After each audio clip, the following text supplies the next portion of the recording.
গ্রাম বাংলার পটকা ফল।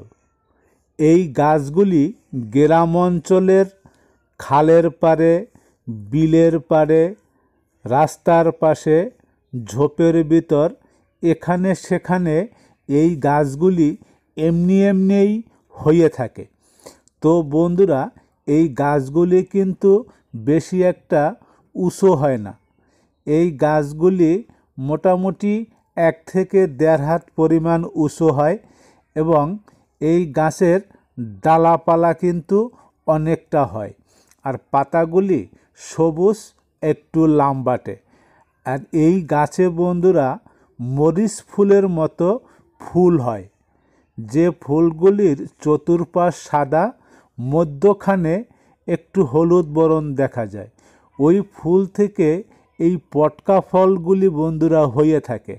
এই যে পটকা ফলগুলি দেখতে পাচ্ছেন, উপরের অংশটা কিন্তু একটা কাবার বলতে খোসা যেটাকে বলে, ওর ভিতরে কিন্তু ছোট গোল গোল ফল থাকে, যে ফলগুলির ভিতরে বিচি আছে।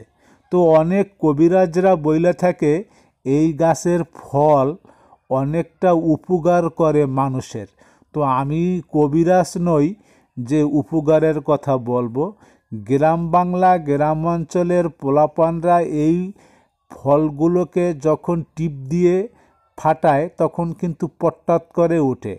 এই যে দেখতে পাচ্ছেন, আমি একটা ফল ছিলে আপনাদের দেখালাম যে ভিতরের অংশটা কীরকম। এই ফলগুলি 1.5 থেকে 2 মাস পর্যন্ত গাছে থাকে। তারপর কিন্তু ফলগুলির উপরের যে অংশটা, কাবার যেটা, সেটা কিন্তু শুকিয়ে যায়। শুকিয়ে একদম ওই যে শিরশির আছে ওইখান থেকে ফাইটা যায়। ফাইটা যাইবার পরে ভিতরের যে ফলটা, সে ফলটা কিন্তু শক্ত এবং পাইকা যায়।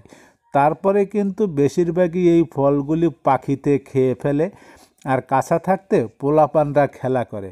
সবাই ভালো থাকবেন, বাই।